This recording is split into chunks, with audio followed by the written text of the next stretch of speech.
Welcome to another OCD Recovery YouTube video. Today from Poland in Warsaw, where I am currently visiting Treblinka and Auschwitz, the Nazi concentration camps, as part of a trip to have more insight into the World War II struggle of the Jewish people and the other communities, the Roma people, the mentally ill people that all died at the hands of the Nazis in these concentration camps.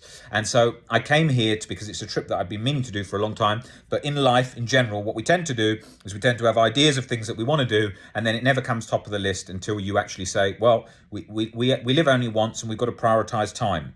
And so I always say to myself, right, where do you need to go? Where will you regret in the next 5 years, 6 years if you haven't gone? That was one of those places that I wanted to do, to have that insight into it face to face and to really see that.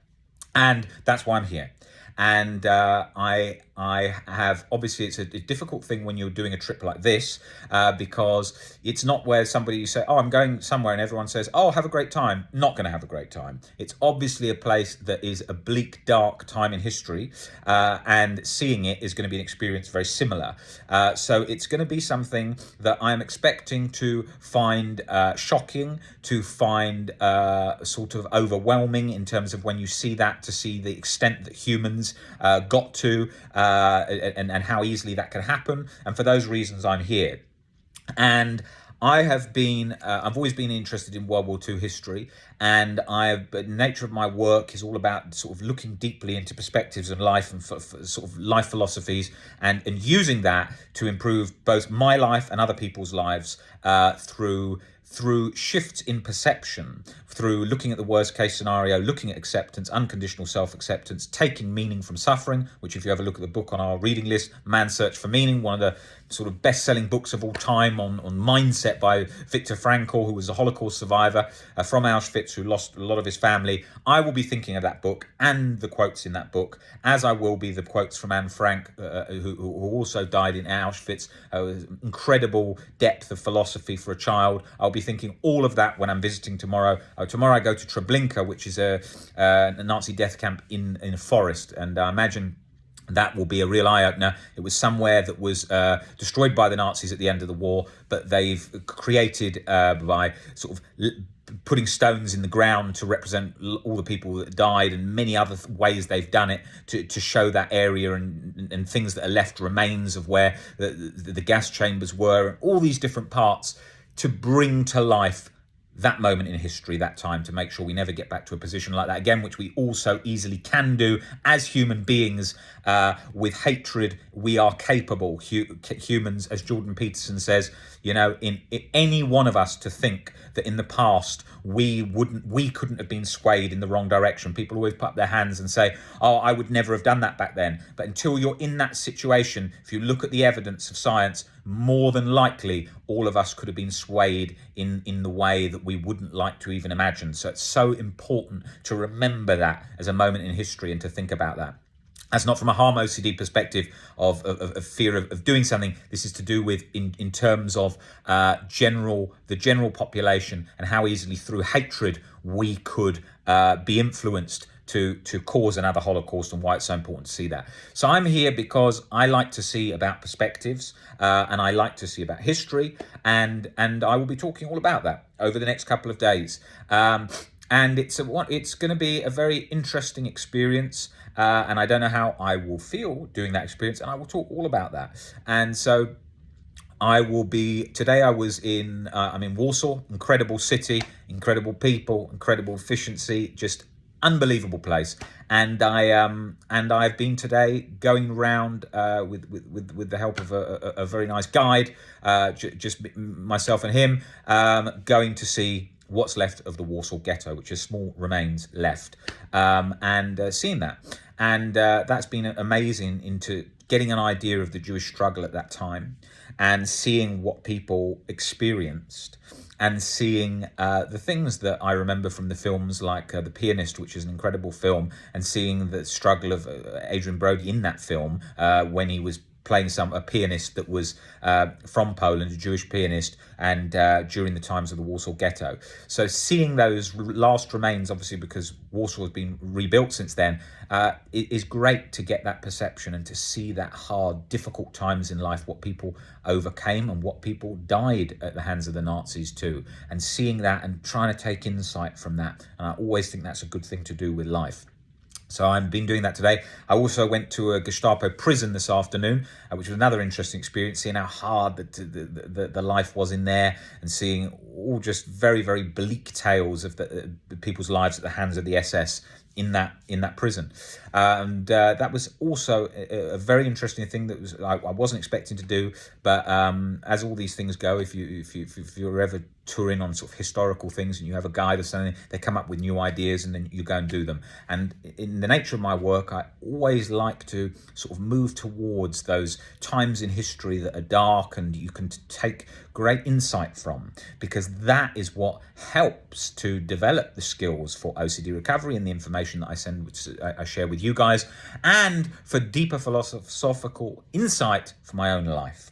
And you know, it's many years since I suffered from chronic OCD and chronic guilt. And look, I'm here at the moment. I'm in this hotel on the 33rd floor, and it's a very long way down out that window. And I wouldn't have even booked those rooms in the past, because I used to think, what if I threw myself out? Even though I wasn't suicidal, I used to have that fear.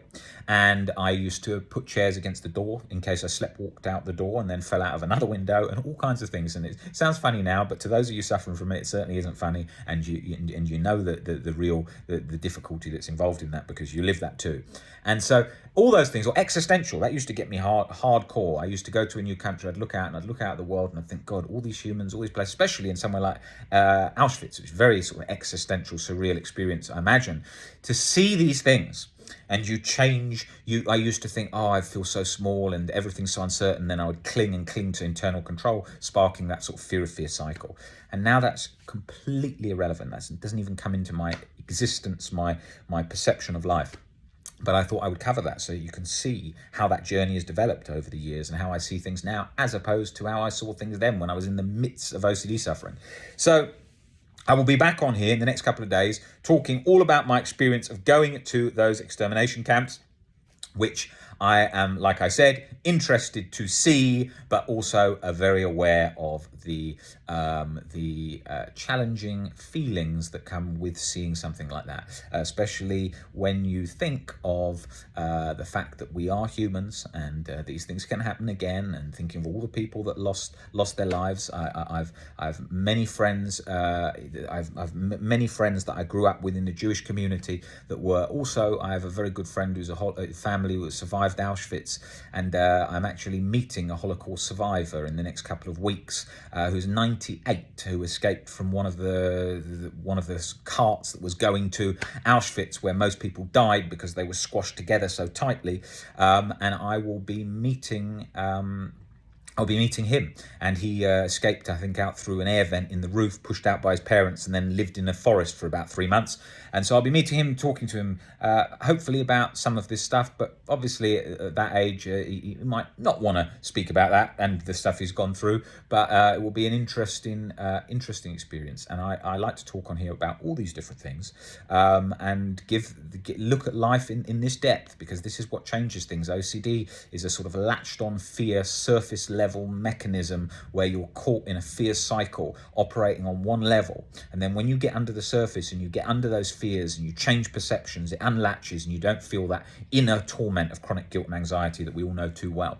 So yeah, I will be talking all about these experiences and thinking about all those people with mental illness that died in Auschwitz, all the Roma community, the 500,000 Roma people that died in Auschwitz, and all this situation in the next coming days, which hopefully you will find insightful. And I hope I do it justice on this channel in terms of covering it to a